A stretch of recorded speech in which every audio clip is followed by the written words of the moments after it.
कि क्या काउंसलिंग करवाने के लिए हमको एजेंट की जरूरत पड़ेगी। फाइनली नीट 2024 के अंदर बहुत सारी कंट्रोवर्सी के बाद अब काउंसलिंग का टाइम आ चुका है। तो जो है अब आयुर्वेद के अंदर भी जो भी स्टूडेंट बीएमएस के अंदर एडमिशन लेना चाहते हैं उनके लिए भी जो ऑफिशियल शेड्यूल काउंसलिंग का आ चुका है।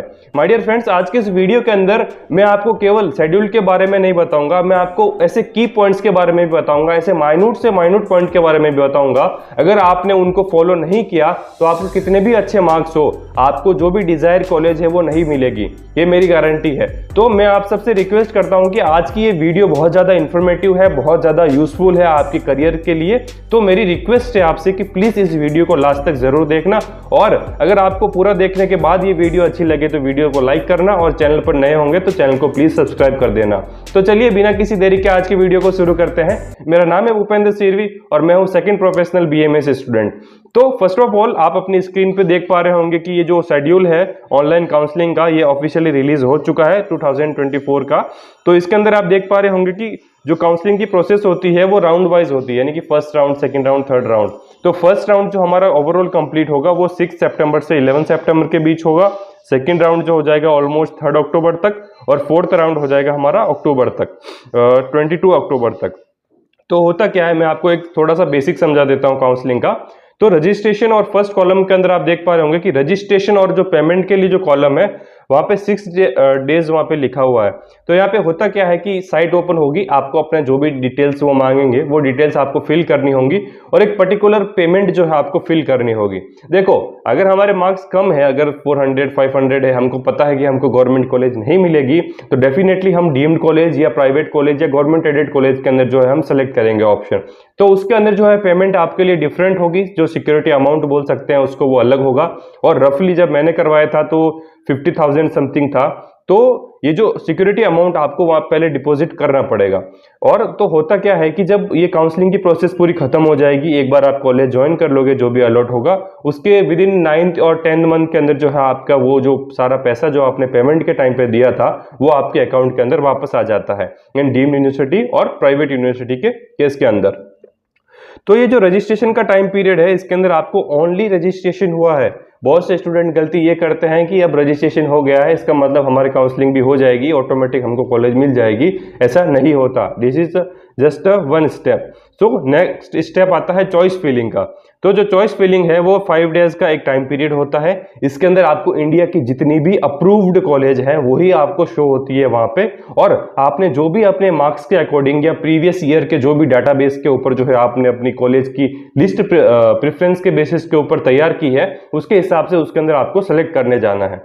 तो मैं आपको यहाँ पे 2 टिप्स देना चाहूंगा। पहली ये कि हमारे मार्क्स चाहे कितने भी कम हो, we should start with the government colleges. उससे कुछ फर्क नहीं पड़ता, हमको भी पता नहीं मिलेगी, बट फिर भी सबसे पहले जो है गवर्नमेंट कॉलेजेस पूरे फिल कर देने जितने भी है इंडिया के अंदर। उसके बाद जो है हमारा जो भी कॉलेज हमको लगता है कि मिलेगा, जिसकी फीस भी अच्छी है, मैं पे कर सकता हूँ, लाइक दैट ओनली, तो उसके हिसाब से फिर हमको भरते जाना हुआ है। ठीक है, तो ये फर्स्ट हो गई। सेकंड करोगे ना आप तो वहां पे सेव होती है, ये 5 डेज का जो है टाइम पीरियड है, इसके अंदर आप कभी भी उसके अंदर ऐड कर सकते हो, कभी भी कॉलेज उसके अंदर से रिमूव कर सकते हो। और लास्ट डे जो होता है उसके अंदर आपको चॉइस लॉक करना होता है। बहुत से स्टूडेंट ओनली सेव करके छोड़ देते हैं। अब सेव करने से आपका नहीं होगा, क्योंकि जब रिजल्ट आएगा तो आपका नाम दिखेगा ही नहीं उसके अंदर, क्योंकि आपने चॉइस को लॉक ही नहीं किया। और एक बार अगर आपने लॉक कर दिया तो उसके बाद जो है आप नई कॉलेजेस या सीक्वेंस को ऊपर नीचे नहीं कर सकते उस पर्टिकुलर लिस्ट के अंदर।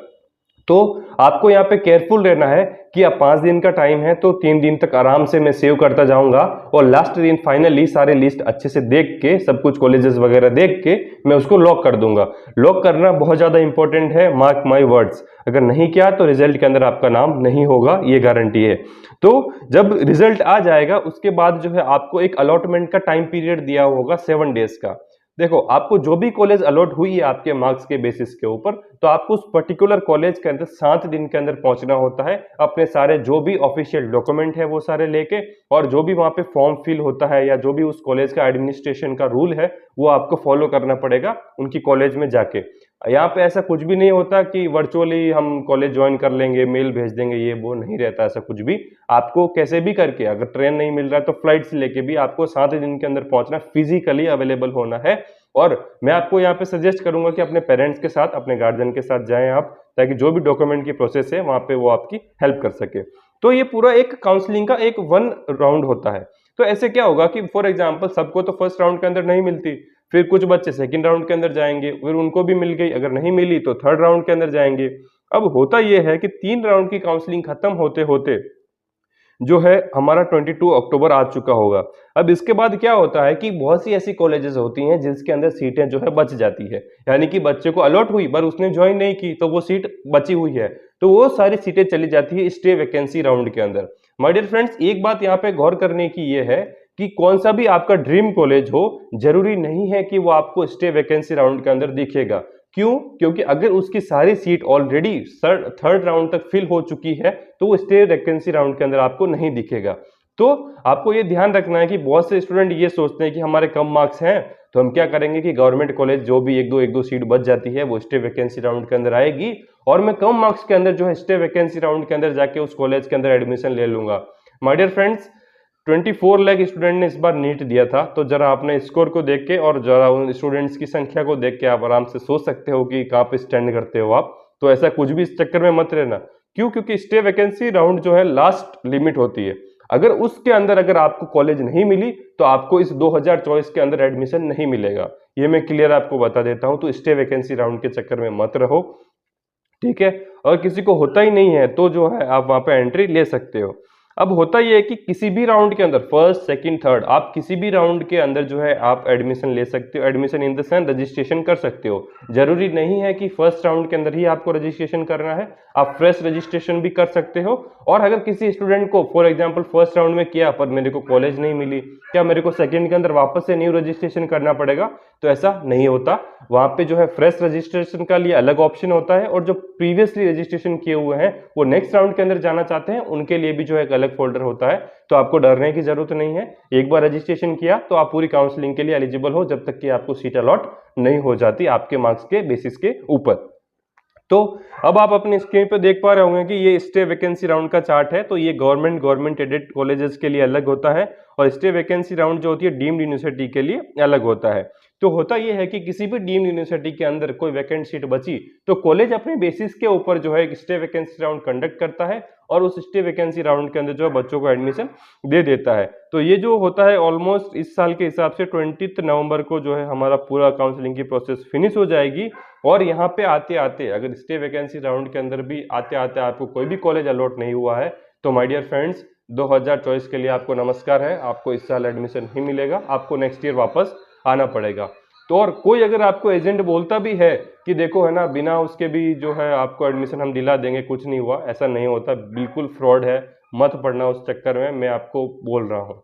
और रही बात ये कि क्या काउंसलिंग करवाने के लिए हमको एजेंट की जरूरत पड़ेगी, देखो एज सच काउंसलिंग इतना डिफिकल्ट टास्क नहीं है जितना बच्चों के सामने बनाया जाता है। मैं आपके लिए बीएमएस टॉक की पूरी टीम आपके लिए जो है काउंसलिंग के प्रोसेस के दौरान आपके साथ है। अगर आपको किसी भी पॉइंट के अंदर कुछ भी डाउट आता है तो प्लीज कमेंट बॉक्स के अंदर कमेंट करें, नहीं तो आप जो है व्हाट्सएप चैनल में आपको दिखाई दे रहा होगा स्क्रीन के ऊपर, आप व्हाट्सएप चैनल को भी ज्वाइन कर सकते हैं और आप हमारे टेलीग्राम के चैनल को भी ज्वाइन कर सकते हैं। तो इससे होगा ये कि आपको छोटे से छोटा डाउट जो है मैं फ्री के अंदर आपको सॉल्व करके दे रहा हूं। अदरवाइज काउंसलिंग करवाने जाओगे आपको 25 से 30 हजार रुपए वो लोग बोलते हैं काउंसलिंग का, इतना कुछ प्रोसेस है ही नहीं।